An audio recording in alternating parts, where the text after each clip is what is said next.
Deus abençoe, crianças. Deus abençoe as crianças aqui do templo também.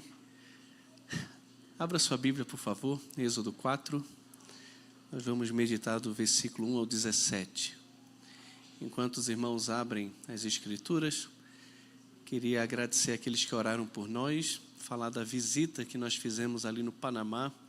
Foi um tempo rápido, cheguei lá na segunda-feira à tarde, chegamos em Chitré, onde a igreja está sendo plantada, à noite, 10h30 da noite, fiquei lá na casa do pastor Samuel e da Natália.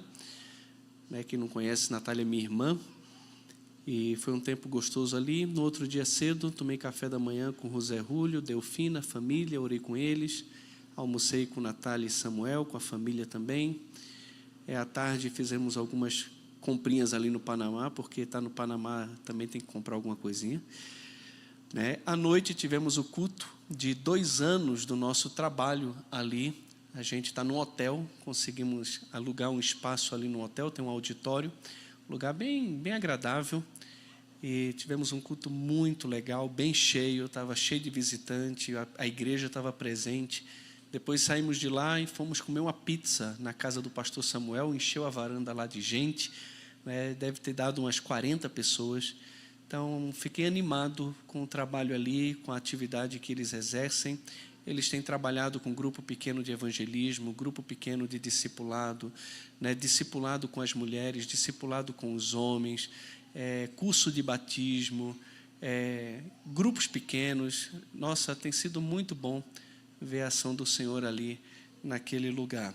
E me alegra muito ver a nossa igreja envolvida em projetos de plantação de igreja como esse, ali no Panamá, também em Picos, apoiamos um trabalho ali em Picos já há 5 anos, e temos uma igreja ali já construída, edificada, plantada, e isso alegra muito o nosso coração. O que me lembra também de agradecer a outra iniciativa, que é algo que sempre teve no meu coração. Desafiei a Clécia, ela aceitou o desafio, conversou com o pessoal da cantina, mobilizou outras pessoas, deu um treinamento aqui na igreja sobre congelados, e a gente teve então aí a marmita missionária e o doce missão. E o objetivo disso é levantar recurso para missões. E como eu fiquei feliz em saber que todos os congelados que ela tinha feito já vendeu, e já fez outros, e quase tudo já vendeu, e que os doces que fizeram também já venderam, porque o nosso desejo é fazer ainda mais por aquilo que está no coração de Deus, que é levar o Evangelho a todas as nações e apoiar pessoas que precisam. A nossa denominação não é uma denominação muito grande, é uma denominação pequena, de igrejas pequenas. Nem todas as nossas igrejas têm condições financeiras, como a nossa igreja tem tido essa bênção de ter. E é muito bom que nós possamos também nos unir e cooperar com o nosso seminário, com vários seminaristas que estão ali no seminário, têm as suas mensalidades atrasadas, e a gente pode fazer um pouco mais, e a gente está fazendo cada vez um pouco mais, e isso alegra muito o nosso coração. Que coisa boa. Deus abençoe os irmãos que têm se dedicado também nessa empreitada. Êxodo 4, de 1 a 17, vamos falar hoje sobre sinais, prodígios e desculpas. Falar um pouquinho hoje sobre o chamado de Deus, a capacitação que Ele dá, e ao mesmo tempo as escusas dos homens em não querer de prontidão aceitar o chamado de Deus e a vocação do Senhor. Êxodo 4, então, de 1 a 17, a palavra do Senhor diz assim: Respondeu Moisés: Mas eis que não crerão, nem acudirão à minha voz, pois dirão: O Senhor não te apareceu. Respondeu-lhe o Senhor: Que é isso que tens na mão? Respondeu-lhe: Um bordão. É uma vara, um cajado que Moisés andava como pastor. Então lhe disse: Lança-o na terra. Ele o lançou na terra, e o bordão virou em serpente. E Moisés fugia dela. Disse o Senhor a Moisés: Estende a mão e pega-lhe pela cauda. Estendeu ele a mão e pegou-lhe pela cauda, e ela se tornou em bordão, para que creiam que te apareceu o Senhor, Deus de seus pais, o Deus de Abraão, Deus de Isaque e o Deus de Jacó. Disse-lhe mais o Senhor: Mete agora a mão no peito. Ele o fez, e tirando-a, eis que a mão estava leprosa, branca como a neve. Disse ainda o Senhor: torna a meter a mão no peito. Ele a meteu no peito novamente, e quando atirou, eis que se havia tornado como o restante da sua carne. Se eles não te crerem, nem atenderem à evidência do primeiro sinal, também talvez crerão na evidência do segundo. Se nem ainda crerem mediante estes 2 sinais, nem te ouvirem a voz, tomarás das águas do rio e as derramarás na terra seca. E as águas que do rio tomares secar-se-ão, não tornar-se-ão em sangue sobre a terra. Então disse Moisés ao Senhor: Ah, Senhor, eu nunca fui eloquente, nem outrora, nem depois que falaste a teu servo, pois sou pesado de boca e pesado de língua. Respondeu-lhe o Senhor: Quem fez a boca do homem? Ou quem faz o mudo ou o surdo? Ou o que vê ou o cego? Não sou eu, o Senhor? Vai, pois, agora, e eu serei com a tua boca, e te ensinarei o que hás de falar. Ele, porém, respondeu: Ah, Senhor, envia aquele que hás de enviar, menos a mim. Então se acendeu a ira do Senhor contra Moisés, e disse: Não é Arão o levita teu irmão? Eu sei que ele fala fluentemente. E eis que ele sai ao teu encontro, e vendo-te se alegrará em seu coração. Tu, pois, lhe falarás, e lhe porás na boca as palavras. Eu serei com a tua boca e com a dele, e vos ensinarei o que deveis fazer. Ele falará por ti ao povo, ele te será por boca, e tu lhe serás por Deus. Toma, pois, este bordão na mão, com o quais hás de fazer os sinais. Amém. E a história acaba aqui. Que coisa interessante, né, irmãos? Imagina você está pastoreando o rebanho ali do seu sogro, está andando, de repente vê um negócio meio estranho, sobe ali e você vê uma sarça se queimando sem se queimar. Que maravilha é essa? De fato era uma maravilha o que estava acontecendo ali. Moisés se aproxima daquilo, diz que o anjo do Senhor, vendo Moisés que estava se aproximando, fala para ele e diz: olha, tira a sandália dos pés, que o lugar que você está é santo. E Moisés percebe que ali tem um negócio especial. É o próprio Deus se revelando para ele. Deus em pessoa, o anjo do Senhor, do meio da sarça. O Senhor, o grande eu sou, como ele se revela. Ele aparece para Moisés e ele comissiona Moisés. Que fantástico! O melhor emprego que qualquer pessoa gostaria.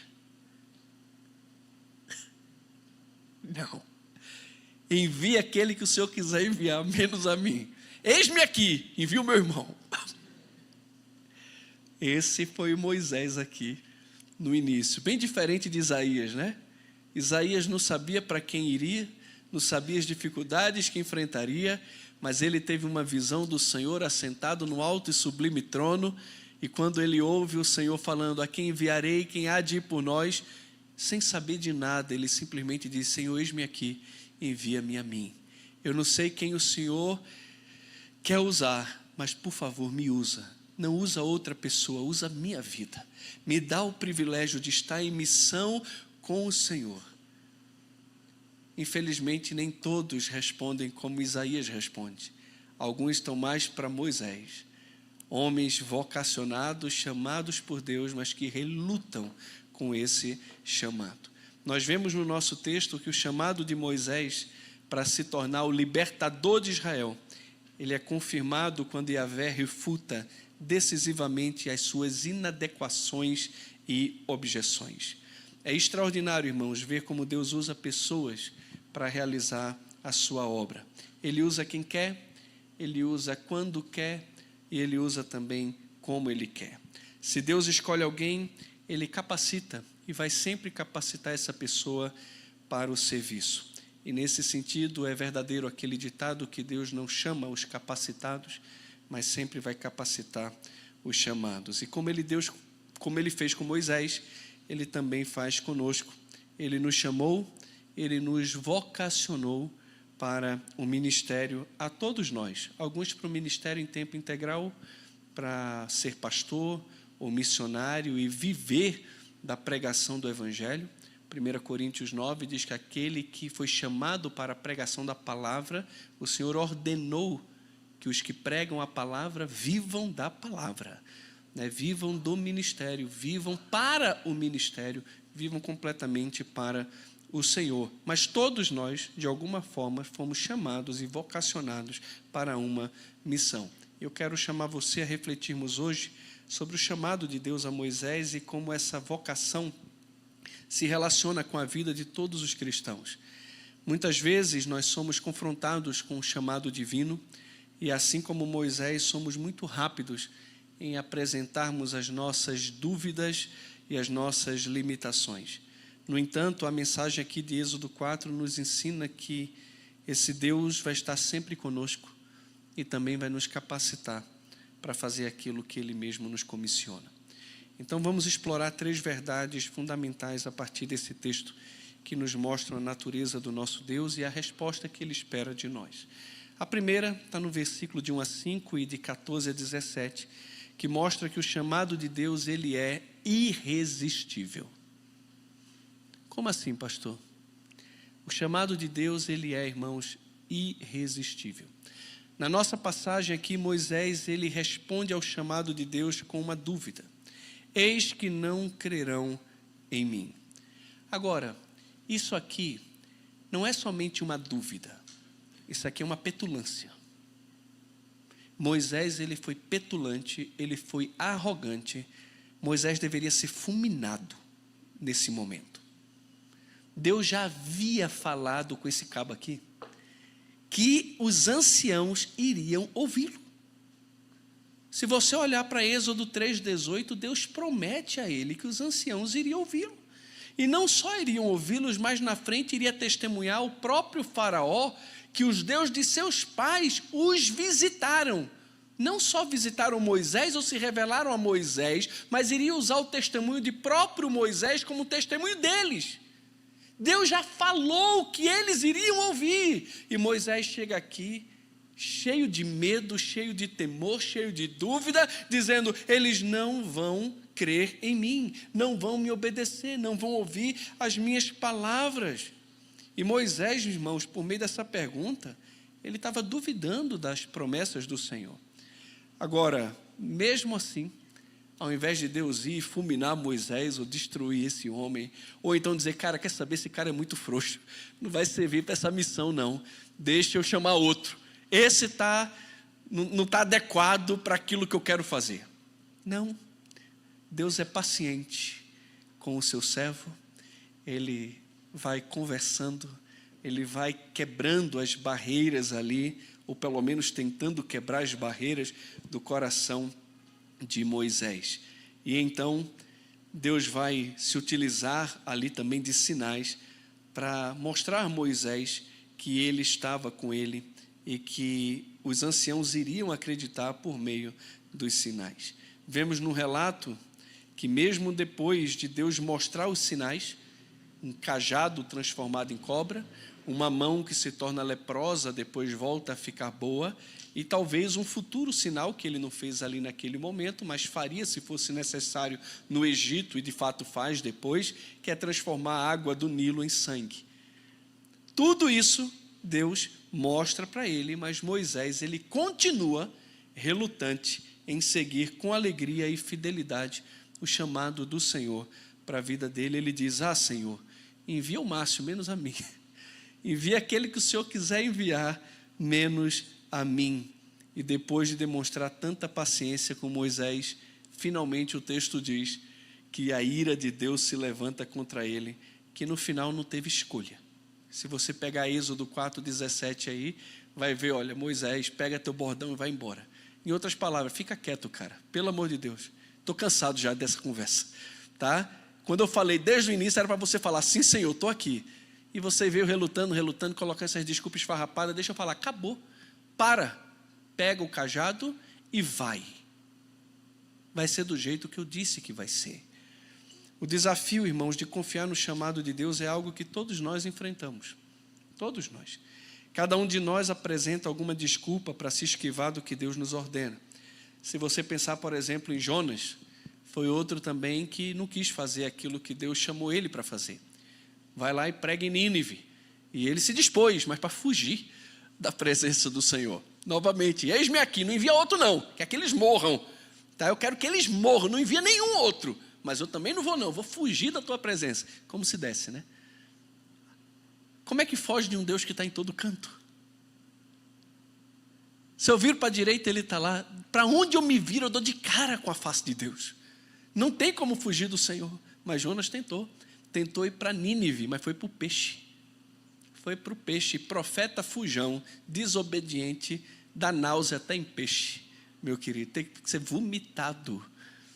Teve que ser vomitado. Às vezes Deus, Ele quebra o seu profeta, quebra o seu vocacionado, até que ele se renda e entenda que Deus vai usá-lo.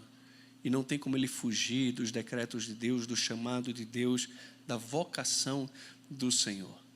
E lá foi aquele homem vomitado, talvez cheio de ferida por causa do suco gástrico da barriga do peixe, pregando naquela cidade, pregando de qualquer maneira, e Deus fazendo talvez o maior avivamento que nós temos conhecimento aqui nas Escrituras, de uma cidade inteira de aproximadamente 120 mil pessoas se converterem, se arrependerem, Deus voltar atrás e não destruir aquele povo. Tu está impressionado com a pregação de Pedro, que 3 mil se converteu?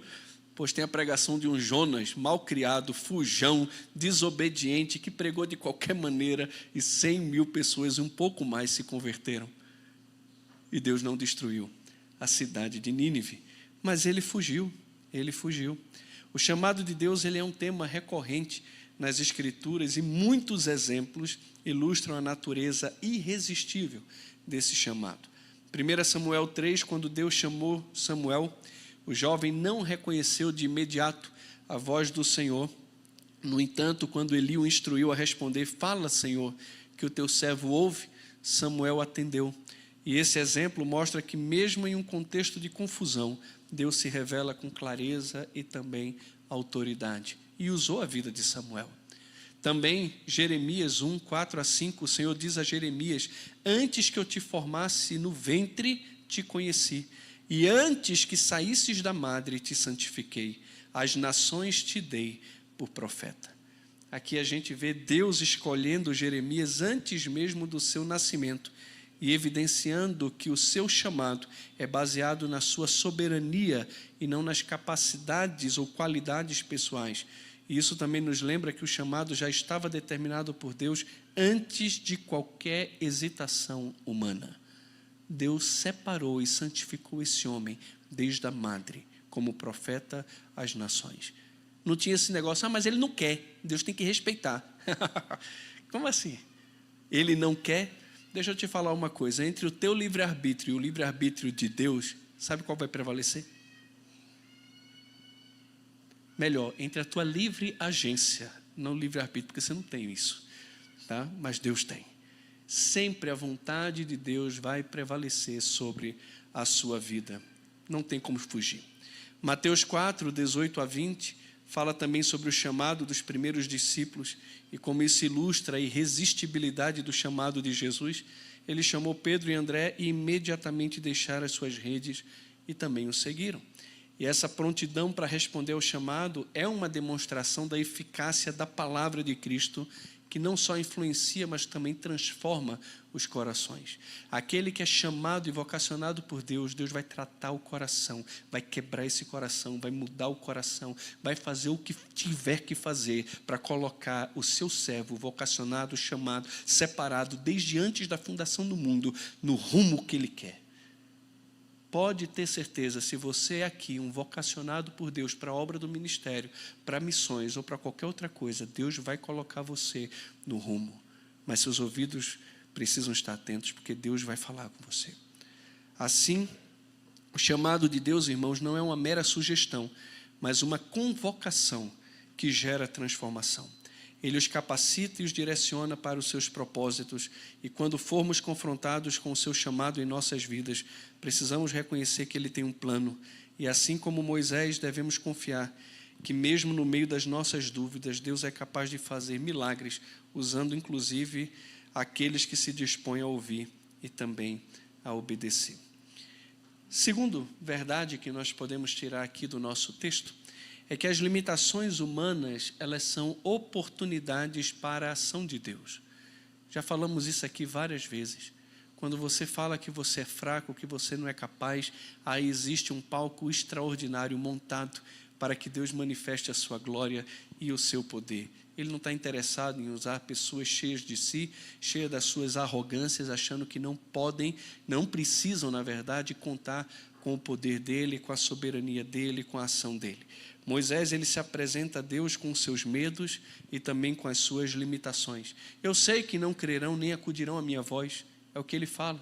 Depois ele vai dizer, eu não sou eloquente, eu sou pesado de boca. Alguns entendem que Moisés era gago, não falava de direito. Alguns entendem que era assim, outros que realmente era pesado de língua, não era um cara eloquente, um cara que sabia falar, se expressar. Tem gente que tem uma aptidão para falar, né, em público, e o pessoal fala, pastor, o senhor tem essa facilidade? Eu não tenho nada. Eu me lembro quando eu tinha a idade do Dudu, eu gostava de poesia, sempre gostei de poesia, e aí teve um negócio lá na escola chamado Noite da Poesia, lá em Recife. E eu queria muito participar da Noite da Poesia, e as pessoas tinham que se inscrever naquilo. E eu falei, cara, eu queria, mas eu tenho vergonha. Como é que eu vou participar da Noite da Poesia se eu tenho vergonha? E todo mundo que sabia que eu gostava de poesia, vai lá, Bitenca, me chamava de Bitenca, né? Vai lá, se inscreve. E eu não me inscrevi, mas me inscreveram. Tinha uma lista lá, colocaram o meu nome. E vieram me chamar para poder participar. E aquilo, irmãos, por incrível que pareça, foi um empurrão de Deus ali na minha vida. Foi o meu primeiro ano. É ensino médio, né? Não era fundamental, ensino médio, primeiro ano. E eu fui participar. E eu fiz uma poesia, né? Eu escrevi uma poesia ali para participar e fui apresentando, e foi muito difícil. Eu me lembro que eu tremia no banco, nervoso, tenso, em ir na frente e me apresentar para falar da poesia. Mas eu vejo Deus na sua soberania guiando um menino ali e preparando e treinando o caminho, cuidando do caminho para fazer no futuro aquilo que ele queria fazer através da vida daquele menino, né? Quem imaginaria que um dia a minha profissão seria estar em público, falando e me dirigindo para várias pessoas? Eu nunca imaginei nisso, nunca pensei nisso, mas Deus já sabia e já estava preparando não só o menino, mas no futuro o pastor. Nesta noite tão bonita, neste céu tão estrelado, muitos estão satisfeitos, muitos outros desolados. Então vemos tantos homens no assunto interessado que deveriam resolver os problemas complicados. E nós temos que votar em homens determinados que fujam da corrupção, protegendo os mal-amados. Pois o pobre necessita de amor e bondade, e não o que muitos pensam esmolas e caridade. Quero ver o nosso Brasil livre dessa triste pobreza. Quero crescer confiante, quero ter esta certeza. Ganhei em primeiro lugar a Noite da Poesia lá. Minha autoria, eu que escrevi esse negócio, eu tinha, 15 anos, não me lembro. Deus estava tratando, mexendo comigo. Eu vejo meus filhos assim também, né? Às vezes eu olho para eles e eu me vejo neles. É isso, nós temos limitações, todos nós. Mas esse ponto é muito crucial, irmãos. Muitas vezes nós somos tentados a concentrar toda a nossa atenção nas nossas fraquezas. Mas olha o que Paulo diz em 2 Coríntios 12, 10.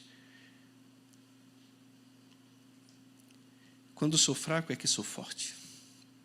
Ele entendeu que as suas limitações eram uma oportunidade para Deus demonstrar a sua força. Deus quer usar gente fraca para que a força e a glória e o poder sejam dele. Ele quer usar gente fraca, que dependam dele, que busquem a ele. O primeiro sinal especificamente demonstra como Deus requer de Moisés confiança. Esse era um sinal notável, especialmente porque o bordão é um instrumento absolutamente comum, muito comum. E é provável que, como o pastor Moisés havia carregado aquele bordão ali durante anos, Mas quando Deus o transformou numa cobra, aparentemente venenosa, porque o texto vai dizer que Moisés ficou tanto medo que ficava fugindo do bordão, que era uma cobra, né? E ele precisou de fé para pegar essa cobra. Especialmente porque pegar a corda pela cauda deixava ele vulnerável a levar uma picada, uma mordida dela. E o que é fantástico nesse texto é que quando a gente vai para o hebraico, o original aqui nos dá uma indicação da hesitação com que Moisés estendeu a mão para apanhar essa cobra. Quando Deus o instruiu a pegar a cobra pela cauda, ele usou uma palavra que significa agarrar algo com firmeza. É pegar firme o negócio. Mas quando a Bíblia descreve o que Moisés realmente fez, ela usa uma palavra que ele tenta agarrar ou pega com cautela a cobra pela cauda. Em outras palavras, no lugar de ousadia, Moisés tinha covardia, né? Deus usou o bordão para mostrar a Moisés como ele pode usar algo comum para realizar o seu propósito extraordinário. Deus não está em busca de oradores fantásticos, perfeitos ou indivíduos extremamente talentosos. Não, Ele procura corações dispostos. E quando Moisés expressou sua insegurança, Deus ele reafirmou a sua promessa de que estaria com ele. Eu serei com a tua boca e te ensinarei o que há de falar. E isso nos lembra que não precisamos ser adequados para o chamado. O que Deus deseja é a nossa disposição para sermos usados por Ele. Quando Deus chama você para uma missão, não fique pensando na sua adequação. Olhe para a grandeza dEle, para o poder dEle, para aquilo que Ele é capaz de fazer através de pessoas comuns como eu e você e também como Moisés. As limitações que sentimos frequentemente nos afastam do propósito de Deus para as nossas vidas, mas a Bíblia nos ensina que essas fraquezas podem se tornar numa plataforma para Deus mostrar a sua grandeza. Olhe 2 Coríntios 12, 9 a 10, Paulo fala da sua própria experiência de fraqueza, afirmando: o meu poder se aperfeiçoa na fraqueza. E ele conclui: de boa vontade, pois, me gloriarei nas minhas fraquezas, para que sobre mim repouse o poder de Cristo. E aqui vemos que Paulo aprende a se gloriar nas suas fraquezas e não nas suas forças, permitindo que a graça de Deus se manifeste poderosamente em sua vida. Enquanto você se achar poderoso demais, você não vai buscar o poder que Deus tem para você. O ramo, ele dá fruto, mas não é por esforço, é por permanecer na videira. Aquele que permanece em Cristo e Cristo nele, esse dá muito fruto, porque como Jesus disse, sem mim vocês não podem fazer nada, mas nele nós podemos fazer coisas extraordinárias, porque o poder está nele. A capacidade vem dele. Êxodo 3, 11 a 12, antes mesmo que Moisés expressasse suas dúvidas sobre a sua eloquência, ele já tinha questionado a sua identidade. Quem sou eu para ir a Faraó? Mas Deus já havia afirmado: certamente eu estarei contigo. E novamente, isso mostra para mim e para você que a eficácia do chamado não está em quem somos, mas em quem Deus é. Eu sou o que sou, serei o que serei, farei o que farei. Eu sou tudo o que você precisa. E isso deveria trazer um conforto enorme ao meu e ao seu coração, em todas as áreas que Deus nos chama a atuar. Quer seja no seu trabalho, na faculdade, na escola, no ministério, na obra missionária, Deus é quem nos vocaciona, nos chama e diz: eu estarei com você. Eu serei com a tua boca, eu serei contigo. Eu estarei com você. Que conforto, irmãos. Que alívio. Eu estou vendo aqui o pastor Saulo, que trabalha lá no Palavra da Vida. E eu já falei isso aqui várias vezes. Vocês se lembram? Primeira vez que eu fui para o PV, que me colocaram como conselheiro de quarto, misericórdia, que foi aquilo. 12 adolescentes, criança adolescente, fazendo bagunça, gritando, não dormia, passando pasta, jogando chinelo no outro, aquele negócio todo. E eu estou ali: gente, vamos ficar quieto, vamos dormir, amanhã tem muita atividade, aquela situação toda. E ninguém me ouvia, era um menino. Devia ter o quê? Sei lá, me converti com 17, estava com 18 anos. Líder de quarto de criança ali, /junior, que não me obedecia.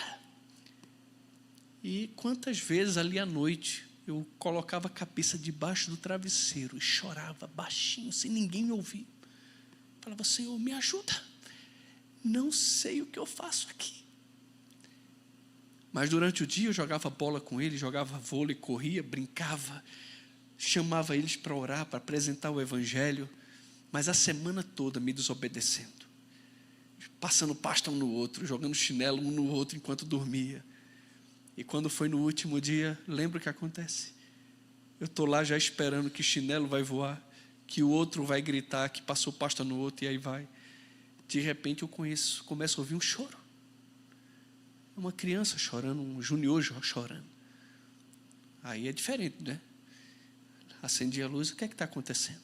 O menino chorava. Disse, eu queria pedir perdão a você. Durante a semana toda você nos amou, falou de Jesus para nós. Você nunca gritou com a gente. Você não cansou de cuidar da gente, de amar a gente. Eu vejo Jesus na sua vida. Eu queria pedir perdão e eu queria dizer que eu quero esse Jesus para a minha vida também. E de repente, todos os outros 11 começaram a chorar. E todos eles começaram a falar, eu também quero aceitar Jesus. Também quero Jesus. E ali naquela noite, nos abraçamos no meio do quarto, e eu orei, e eles oraram, entregando a vida deles a Jesus. Era um menino, 18 anos, perdido, sabia nada. Mas através daquele menino, Deus pôde alcançar outros meninos. Através daquele incompetente, literalmente, que não tinha competência, Deus mostrou a sua competência, o seu poder, a sua glória em salvar aquelas pessoas. 1 Coríntios 1, 26 e 27, Paulo também nos lembra, vede, irmãos, a vossa vocação, que não são muitos os sábios segundo a carne, nem muitos os poderosos, nem muitos os nobres, mas Deus escolheu as coisas loucas do mundo para envergonhar os sábios, e Deus escolheu as coisas fracas do mundo para envergonhar as fortes. E essa inversão de valores destaca que Deus se glorifica nas fraquezas humanas, utilizando-as também para o seu propósito. Olha para a própria limitação de Jó 42, 5 a 6, após passar por diversas provações, limitações, ele declara, eu te conhecia só de ouvir falar, mas agora os meus olhos te veem. Por isso me abomino e me arrependo no pó e na cinza.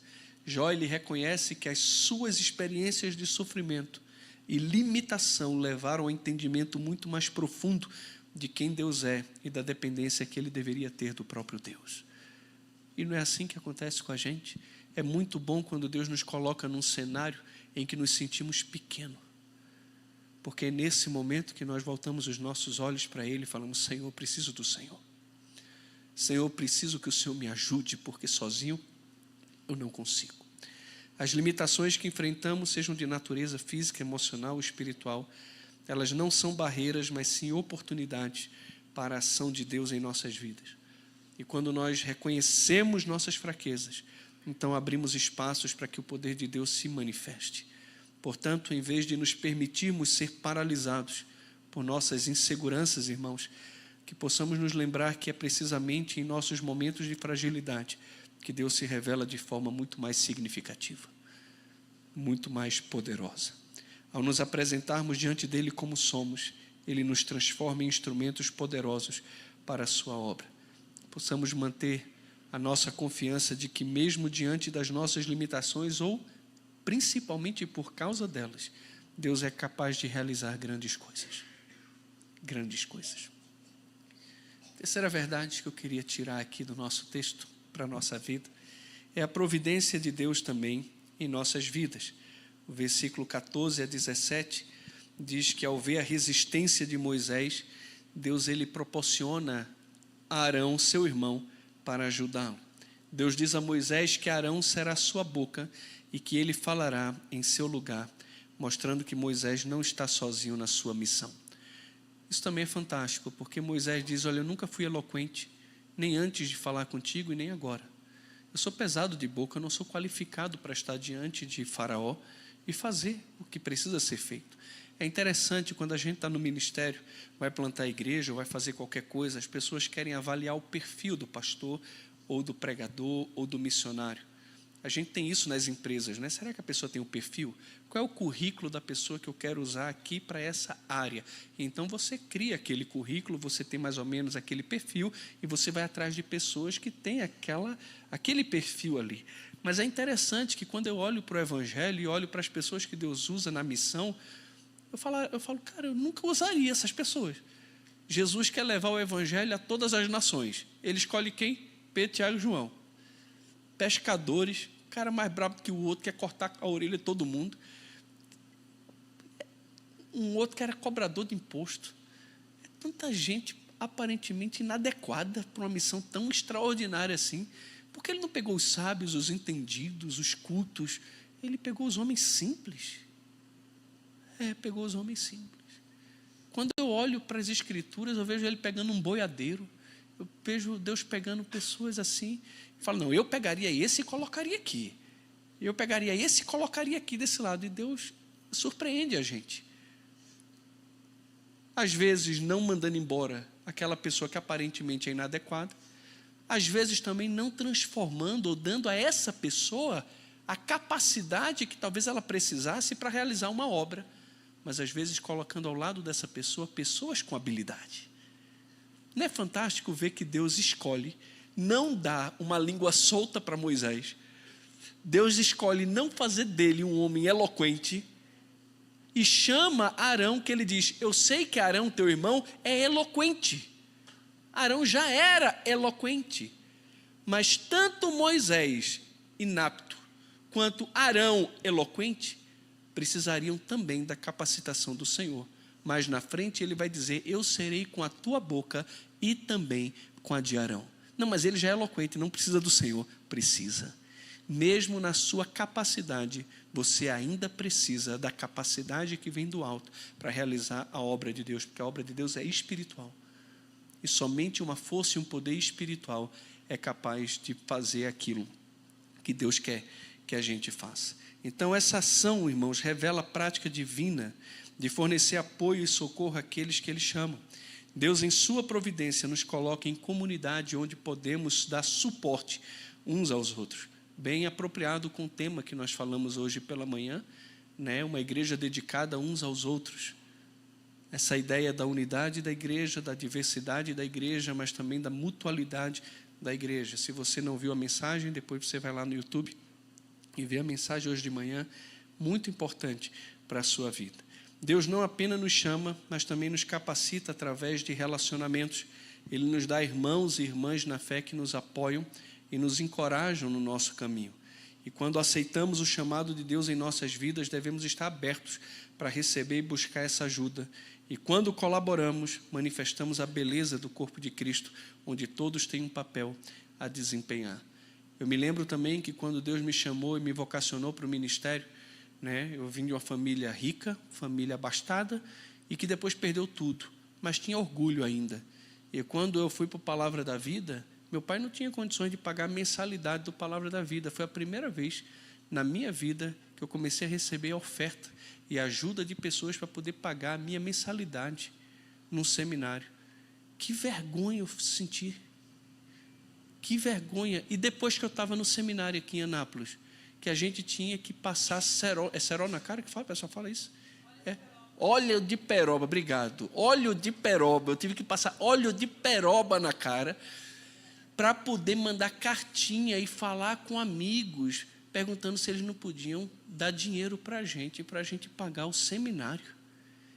Veja só, a gente está falando de um menino, burguesinho, metido a besta, lá de Recife, que não ia para a escola se tivesse uma espinha, que só andava de sapato dockside, calcinha, bermuda de linho, camisa todo arrumadinho, e que agora está indo para um seminário que não tem dinheiro e tem que sair pedindo ajuda financeira para os outros. Como foi difícil. Mas como foi importante ver o apoio da igreja, a presença da igreja, o cuidado de irmãos que Deus colocou ali no nosso lado, não só para encorajar a ida, não só para orar por nós, mas também nos sustentar na missão que Deus havia nos chamado, que no final era a missão dele. E hoje eu falo para todos os missionários, ninguém tem que ter vergonha de pedir recurso. Na verdade, é uma vergonha eles terem que pedir. A gente já deveria ter prontidão em oferecer, em abençoar, né? Mas é importante. Se o Senhor ordenou que os que pregam o Evangelho devem viver do Evangelho, para viverem do Evangelho nós precisamos contribuir e apoiar e sustentar os missionários que Deus tem chamado. A providência de Deus é uma verdade central nas Escrituras. Nós temos diversos exemplos que demonstram como Ele cuida e prepara o caminho para o seu povo em momentos de necessidade. Gênesis 22, quando Abraão está prestes a sacrificar o seu filho, Deus providencia um carneiro por trás do seu preso aos seus chifres, salvando Isaque da morte. E esse evento não apenas demonstra a providência também direta de Deus, mas também prefigura a provisão completa em Cristo, que se tornaria o sacrifício perfeito em nosso lugar, nos substituindo ali. Então, fantástico. Pai, cadê o carneiro, o cordeiro aqui para o sacrifício? Deus proverá, meu filho. Deus proverá. Deus proverá o carneiro, proveu o carneiro aqui, no caso de Abraão, e ele proveu um Arão, no caso de Moisés. Filipenses 4,19, Paulo declara: e o meu Deus suprirá as vossas necessidades, segundo a sua riqueza em glória, por Cristo Jesus. E essa promessa nos lembra que Deus não apenas conhece nossas necessidades, mas também é capaz e também disposto a suprir cada uma delas, de acordo com a sua abundância, com a sua riqueza. Ele supre a sua necessidade, a minha necessidade. Atos 18, de 1 a 4, na vida do apóstolo Paulo, nós vemos que Deus também proporciona amigos e companheiros de ministério. Ao se encontrar sozinho em Corinto, Paulo conheceu Priscila e Áquila, que estavam também envolvidas lá no trabalho de fazer tendas. E esse encontro, irmãos, não foi acidental, foi providencial, como uma forma de Deus assegurar que Paulo tivesse apoio e companheirismo numa cidade distante e estranha para ele. Como Deus faz na vida desses homens e faz também na nossa vida. A providência de Deus sempre se faz presente na vida dos seus servos e na vida daqueles que Ele chama para a missão. Então, a providência de Deus é uma expressão do seu amor e cuidado por nós. Assim como Ele enviou Arão para apoiar Moisés, Deus nos cerca com pessoas e situações que nos ajudam em nossa jornada. Em momentos de dúvida, momentos de medo, devemos lembrar que nós não estamos sozinhos, pois Deus sempre levanta outros para caminhar conosco. Ele é fiel e sempre proverá o que precisamos para cumprir a missão que Ele nos confiou. Portanto, quando você enfrentar desafios e insegurança, que você possa ficar bem atento à providência de Deus em sua vida. Quando reconhecermos os Arões aí que Deus coloca ao nosso lado, nós seremos encorajados a avançar e a cumprir também o nosso chamado. Confie na soberania de Deus, confie na providência de Deus e saiba que, independente das circunstâncias, Ele está trabalhando para o nosso bem e também para a sua glória. Tudo o que você precisa, Ele vai prover, para que a missão dEle seja cumprida. E o melhor de tudo, como a gente já viu, é a própria presença dEle. Mas Ele está presente, mas Ele coloca pessoas presentes também para nos ajudar, como foi o caso aqui de Arão. Seja você um Arão na mão de Deus, que você possa ser a providência de Deus na vida de um missionário, de um pastor, ou na vida do seu irmão, que foi chamado por Deus para uma missão maravilhosa da paternidade e está tendo dificuldade na missão e você já tem experiência na caminhada. Seja você um pai amigo de um outro pai inexperiente que precisa de apoio, né? Uma mulher, uma irmã, tanta gente. Como nós podemos ajudar uns aos outros e sermos a providência de Deus na vida dos nossos irmãos, na missão e na vocação que Deus tem para a vida de cada um aqui. Concluindo, então, irmãos, nossa reflexão, entendemos que o chamado de Deus é uma combinação da sua soberania, nossas fraquezas transformadas em oportunidade e a preciosa comunidade que Ele criou. Então, algumas aplicações para nós. Esteja atento ao chamado, ouça a voz de Deus na sua vida. Quais são as áreas onde Ele está te chamando a se mover? No caso de Moisés, foi voltar para o Egito, confrontar Faraó e falar: deixa aí meu povo. Ah, pastor, se fosse eu ia na hora. Ia nada. Ia nada. às vezes com situações muito mais simples, mais fáceis, que Deus nos chama a fazer, a gente fica todo relutante, inventa várias desculpas. Segundo, confie nas promessas de Deus. Quando Deus faz uma promessa, não devemos contradizê-lo como Moisés fez, mas simplesmente aceitá-la. Para dar apenas um exemplo a mais, nós somos chamados para confiar na promessa de Deus de que Ele salvará pecadores por meio da sua graça. E quando se trata de evangelismo, compartilhar o evangelho com família e amigos, os cristãos são muitas vezes tentados a fazer a mesma pergunta que Moisés fez: e se eles não acreditarem em mim ou não ouvirem o que eu digo? Mas Deus, Ele prometeu que vai usar a sua palavra para salvar pessoas dos seus pecados. E assim a fé vem pela pregação, e a pregação da palavra de Cristo. Então nós somos chamados a continuar compartilhando as boas novas sobre Jesus Cristo e deixar que Deus cuide da salvação, pois Ele prometeu que iria redimir os seus eleitos por meio da pregação do Evangelho. Então, se Ele me chama e chama você para ir e pregar, quando você não faz isso porque você tem timidez, vergonha ou medo de que as pessoas não vão te dar crédito, você está agindo como Moisés agiu.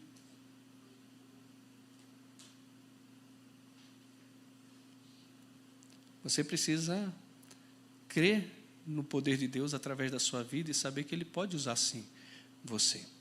Terceiro, reconheça suas limitações. Não deixe que a insegurança o impeça de agir. Entenda que Deus pode usar as suas fraquezas para glorificar o seu nome.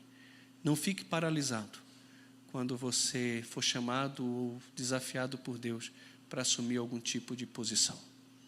Deus quer usar você com as suas fraquezas, com as suas limitações.